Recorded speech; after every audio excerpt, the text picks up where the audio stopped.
야, 니 뭐로 왔노 니? 공갈인데 공갈. 공갈? 네. 이거 다리 안 보나? 그래. 공갈 지금 경찰서 와가 막 편하게 살아있는 것 같다. 이제 그 편하게 살았다. 그자?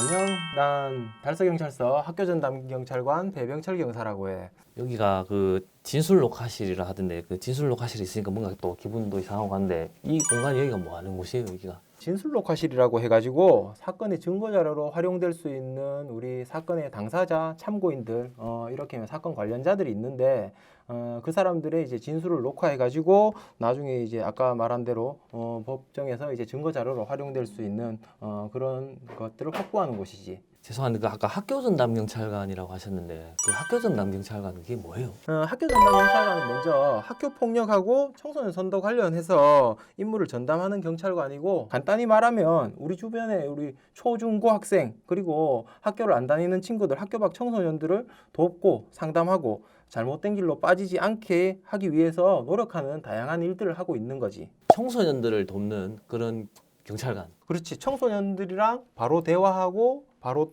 같이 어울리고 그리고 그들 편에서 이야기해 줄 수 있는 경찰관이라고 할 수 있겠지. 근데 제가 또 궁금한 건데 그 요즘 있잖아요 코로나잖아요.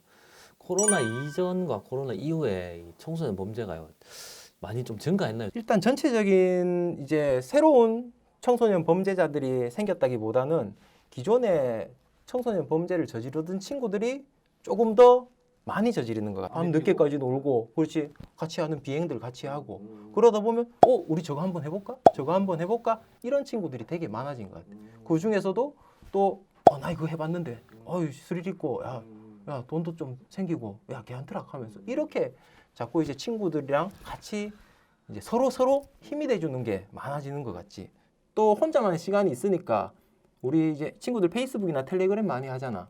페이스북, 텔레그램 하면서 이렇게 이제 단톡방들이 많이 단체방이나 단체 대화방들이 많이 생긴단 말이야. 그러니까 이제 애들이 이제 코로나다 보니까 집합 금지가 되고 실제로 이제 대면에서 만날 수도 없으니까 SNS 상에 많이 모이는군요. SNS에서 엄청 모이지. 모여서 그러니까 좀 건전한 대화를 하면 좋을 텐데 뭐 범죄 얘기하고 나쁜 얘기하고 알지도 못하는 친구를 추천받아가지고 친구 해가지고 서로 대화를 하고 있어. 누군지도 모르고 어디 사는지도 모르는 친구하고. 그럼 주로 이 청소년들이 어떤 범죄가 더 많이 증가했어요? 그럼 요즘은 코로나를 겪으면서 이제 또래 집단의 문화들이 되게 좀 더 강해지고 결속력이 강해진 것 같아. 그러다 보니까 혼자서 하지 않고 여럿이 하는 특수절도, 그리고 공동 공갈, 그리고 이제 또 사이버 범죄들, 각종 사이버 범죄들. 사실 그 공갈이 뭔지 모르겠고 협박이 뭔지 뭐 그런 것들에 대한 정의가 사실 좀 궁금해. 애들은 청소년들이 더 모를 것 같거든요. 공갈이랑 협박은 이제 형법상에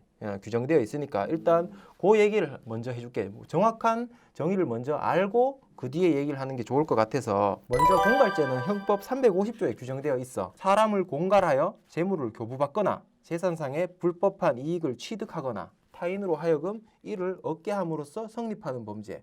쉽게 말해가지고 겁을 먹은 상대방한테 스스로 재물을 이렇게 갖다 바치게 하는 거야. 근데 협박죄는 이 재산상에 거기에 국한되지 않아.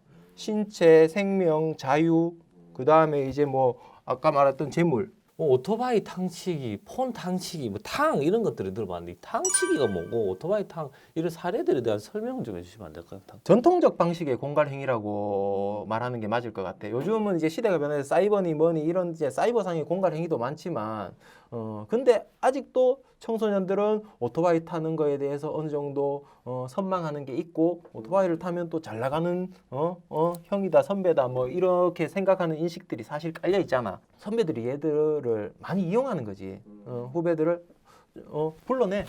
자기랑 이제 담배 좀 피는 친구들, 자기가 담배 좀 구해주고 했던 애들을 불러내는 거지. 불러내가지고 오토바이를 타보라고. 싫다고 그래. 싫다고 그래도 타봐. 그 분위기를 조성하지. 요거 중 아까 말한 협박 정도에 이르겠지. 그렇게 되면 마지못해서 응하거나 아니면 지가 타고 싶어서 진짜 타거나. 근데 그 오토바이가 보통 좀 문제들이 있어. 문제라면 뭐 약간 뭐 그래. 부사지고 막 외관이 부서지거나 아니면 또 이래 어떤 조작들을 해놔가지고 뭐 선을 하나 좀 파손시켜 터든가 해가지고 어쨌든 타고 가는 와중에 문제가 생기겠다. 그러면 오토바이 고장났다. 야, 네가 타다 고장났네? 그럼 네가 잘못했네. 근데 내 거네? 내가 피해를 봤네? 내가 수리해야 되네? 수리비 누가 줘야 될까? 아, 탄 놈이네. 뒤에 이제. 근데 얘가 무면허야. 중학생이야. 면허 딸 수 없어. 야, 돈 200 갖고 와봐. 수리비 200 드는데 네가 어떡할 거야? 수리비는 이미 정해져 있어. 엄마 전화 걸어. 아, 누구 그 규보 엄마죠. 그 규보가 오토바이 무면허 했는데 또 오토바이 제 거 고장까지 냈네요. 수리비 한 200 정도 나오는데 어떡하실래요? 뻔뻔하게 물어. 혹시 또 내 아들이 또 무면허로 또 경찰서 입건돼서 조사받고 할까봐. 그래서 진짜 애들 그래가지고 돈 많이 뜯겨. 실제로 조금 액정이 나가거나 조금 뭐 메인보드에 문제가 있거나 이런 폰들을 가지고 다니면서 후배들이나 아니면 그 이제 사실 좀 약한 애들 우연히 부딪히거나 해서 떨어뜨리지. 니 때문에다. 피해 받는 애가 같이 이제 가해자 중에 그 또래 집단 중에 가해자의 친구인 경우들이 많아. 피해가 피해를 낳고 또 그 피해가 학습이 돼가지고 가해가 되고 그 가해자들이 다시 이런 장소에 와서 조사를 받는 경우들을 많이 봤죠. 저도 지금 어른으로서 여기 지금 공갈로 조사를 받고 있지만 진짜 이 청소년들이 다 이런 것들이 사실 좀 부끄러운 게 어른들한테 배운 것 같아요. 저는 제 생각인데 이제 이 방송을 보는 친구들이나 실제로 이런 걸 뭐 피해를 보고 있던 친구들이 있다면 당하면은 어떻게 대처를 해야 돼요? 그러면 대처 방법은 사실 딱 정해져 있어. 내가 피해를 입었잖아. 피해를 입은 걸 누군가 알아야 될 거 아니야. 근데 돈 주고 난 후는 안 되잖아요. 돈 주고 나면 더더욱 큰 피해를 입었으니까 피해를 입었다는 거는 학생이라면 학교 폭력 신고도 하고 그리고 이제 또 형사 사건이 될 수도 있으니까 형사 사건 해가지고 이제 경찰서에 사건 접수를 해도 되고 꼭 이렇게 사건 접수를 하지 않더라도 나 혼자만 알고 있으면 안 돼.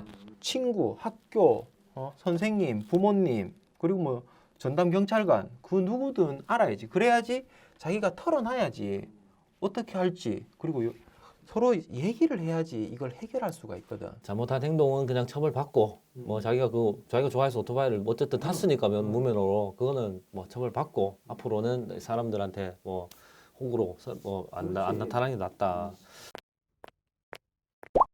지금 이제 요청해서 학교 전담 경찰관으로 이제 4년 5년 좀 계셨다 하셨잖아요. 제가 이제 그런 여러 위기 청소년들을 보면 이제 어떤 마음이 드세요? 보면 좀 안타깝고 답답한 마음이 많이 들지.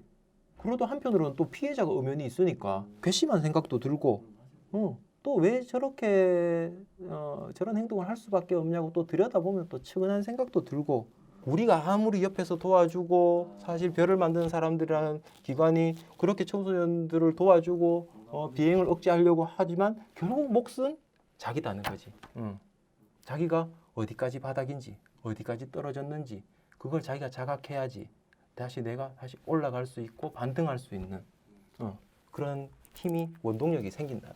아까 경찰관님 말씀에 동의하는 게 뭐 그 학교 전담 경찰관 반드시 필요하고 별만 사는 단체도 반드시 필요하고 도움 주고 이렇게 해봐도 결국은 자기 스스로가 내가 이래 살면 안 되는데라고 이런 그분들의 감사를 느끼고 변하는 친구들이 이제 잘 되더라고요. 근데 그걸 모르고 아무리 먹이고 떠먹이고 공부 가르치고 해도 안 되더라고요. 자기 스스로가 변하지 않으면. 그게 그런 말씀을 하시는 것 같아요. 진짜 정말 어려운 질문 한번 드리고 싶은데요. 이거 정말 많이 논란이 되는 것 같아요. 이 막 소년 범죄가 많이 나타나고 강력 범죄가 많이 나타날 때마다 막 올라오는 것 같은데 막 소년법을 폐지해라, 소년법을 개정해라, 없애라.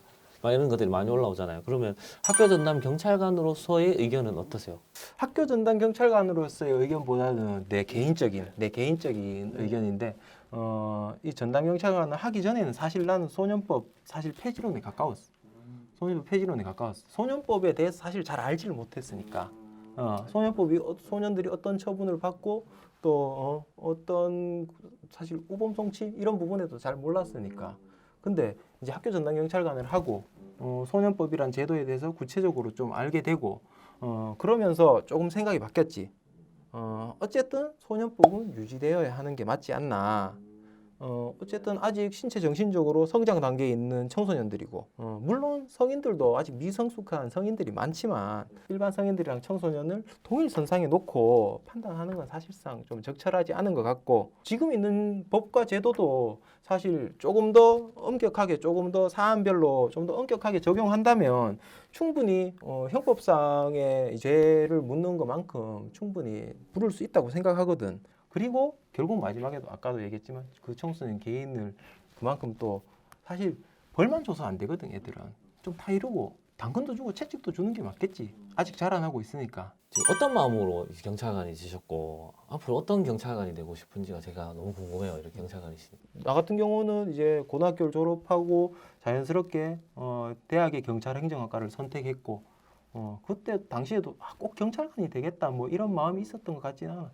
그렇게 해갖고 거기서 이제 또 그 과를 나오다 보니까 전공을 살려서 경찰관이 됐고 내가 이렇게 경찰관 생활을 하다 보니까 내가 뭐 현행범 체포를 했던 경험도 있고 그리고 또 어떤 누군가의 가정사에 들어가서 중재를 했던 경우도 있고 그러니까 이런 나한테는 그냥 하루 출근해서 있었던 하루 일과들 중에 한 사건인데 근데 그게 그 사람들한테는 어떤 그 사람들이 인생의 소용돌이를 바꿀 수 있는 사건일 수도 있는 거거든.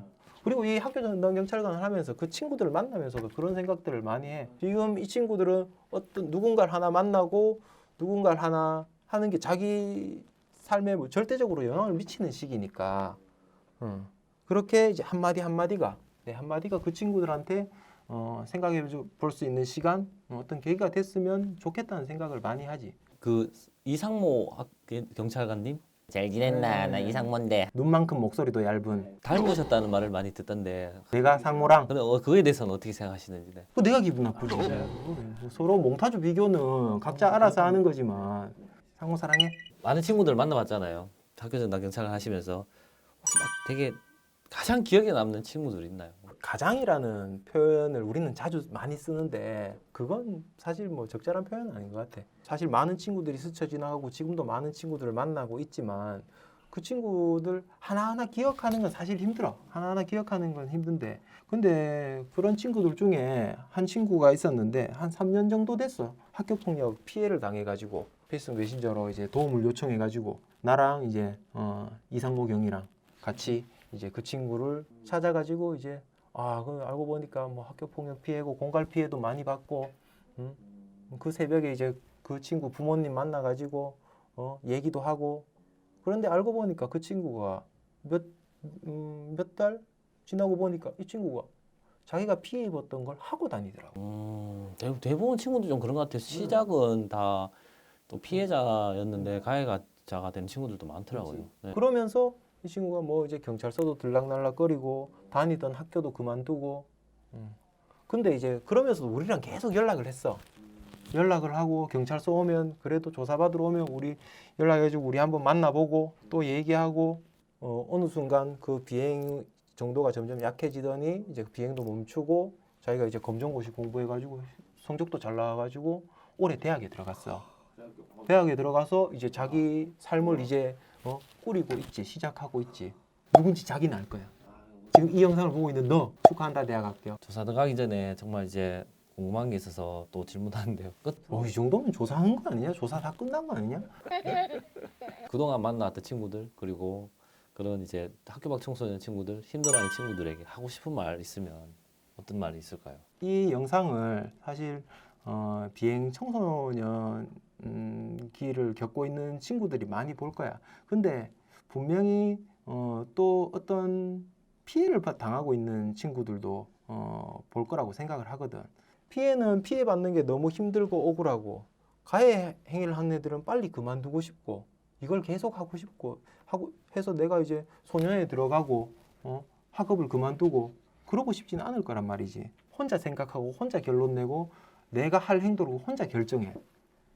그러지 말고 주변의 친구 같이 비행하는 친구 말고 그래도 자기 친구로 생각해주는 친구들이 있을 테고 부모님이 있을 테고 부모님이 혹시라도 안 계시면 그리고 선생님, 전담경찰관 사실 전담경찰관 아니더라도 학교 밖 친구들 같은 경우는 규보쌤도 있고 그리고 각종 뭐 꿈들이나 청소년을 지원해주는 많은 기관들이 있으니까 뭐 1388 전화해가서 물어보면 되지. 나 도움 받고 싶어요. 그러면 그러니까 혼자 하지 말고 어떤 방식으로든 함께 했으면 좋겠다고 그 얘기를 꼭 해주고 싶어. 자, 이제 그럼 조사 시작할까? 네, 네, 알겠습니다. 네, 질문 다 들어주셔서 감사합니다. 네. 이름 심규보입니다. 네.